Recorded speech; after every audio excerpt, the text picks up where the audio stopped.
Valenzuela City Mayor Rex Gatchalian could not help but laugh because of this post.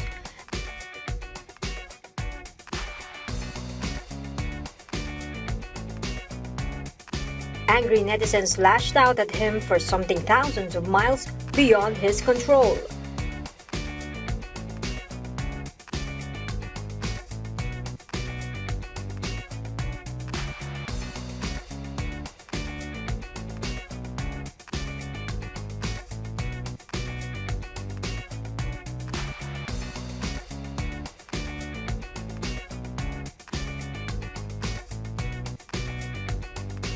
It became a trending topic on Twitter.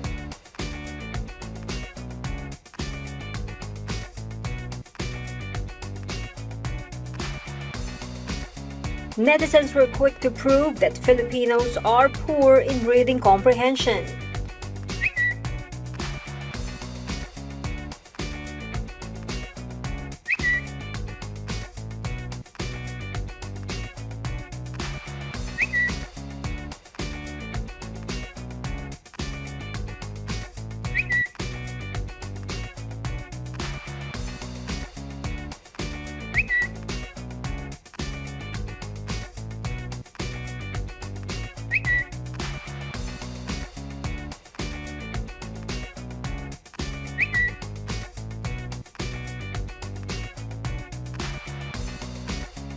Gatchalian had to issue this clarification.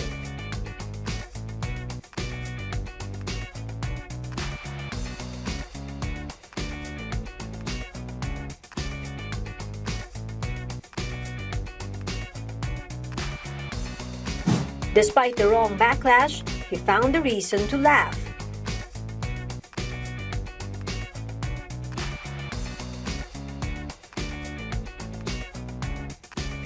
And came up with a plan to initiate a sister city agreement.